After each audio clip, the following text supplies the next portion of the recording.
बचे हुए सुसमाचार के लिए शनिवार 27/5/2023 बहुजातीय लोगों के युग में टीसीके आंदोलन और मेरे 24 घंटे। उत्पत्ति 37 1-11। उसके भाई उससे ईर्ष्या करते थे, लेकिन उसके पिता ने इस बात को ध्यान में रखा। तीसरी संस्कृति में पले बड़े बच्चों को टीसीके कहा जाता है।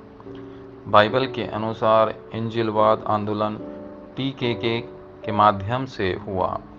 द मल्टी एथनिक टीसीके एंजिलियम मूवमेंट का उत्तर खोजने को 24 कहा जाता है।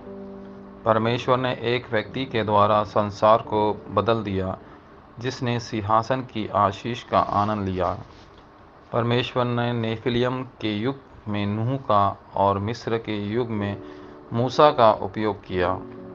पलिश्ती, अशूर, अराम, बेबीलोन और रोम वे राष्ट्र थे जिन्होंने इज़राइल को सताया था।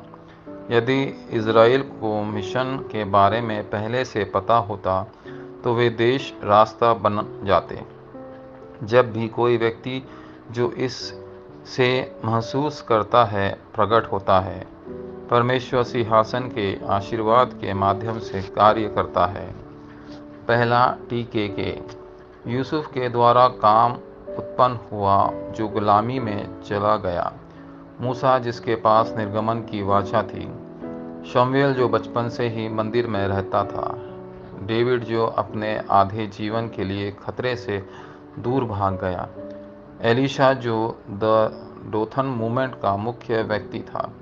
दानियल, जिसके बंदी बना लिया गया, और एस्तर, जो राजभवन में आई थी। उनमें से लगभग सभी टीसीके थे। द अर्ली चर्च शक्तिहीन गैलीलियो पर केंद्रित था, जिसने दुनिया और रोम को बचाया।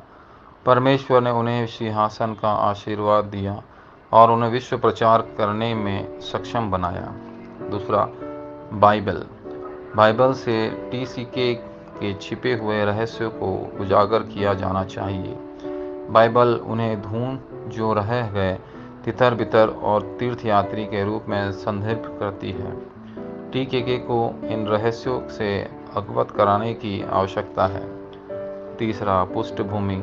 क्योंकि त्रिएक परमेश्वर उनके साथ है, टीसीके के पास हैसियत और अधिकार है।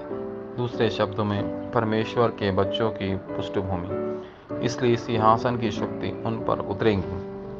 अंत, समय और स्थान को पार करके वे 2-3-7 देशों को बचा लेंगे।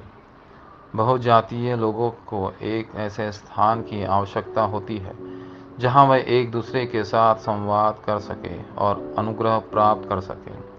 यह एक ऐसा स्थान होना चाहिए जो मेरा घर और मेरा चर्च जैसा महसूस करे। जब वे चर्च में आते हैं तो आपको उन्हें भविष्य के स्कूल के लिए प्रार्थना करने में मदद करनी चाहिए, जहां वे अपना भविष्य देख सकें, क्योंकि वे अंकित है जड़ और अन्य चीज़ों की प्रकृति को धारण करने के लिए।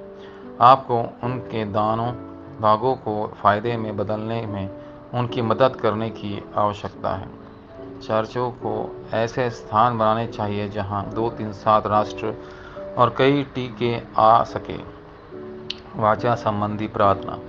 प्रिय परमेश्वर, आज भी मुझे दृढ़ विश्वास है कि आप नया अनुग्रह देंगे और नई शक्ति देंगे। जो लोग कठिनाइयों का सामना कर रहे हैं, उनके जीवन में आपके द्वारा दिया गया नया अनुग्रह उमड़ पड़ेगा। यह भी धन्य दिन है जब बीमार लोग मूलभूत शक्ति प्राप्त करें। आज का दिन वह दिन हो जब लोगों की जो समस्या है वे आपके द्वारा दिए गए आशीर्वाद बन जाए। यीशु मसीह के नाम में मैं प्रार्थना करता हूँ, आमीन।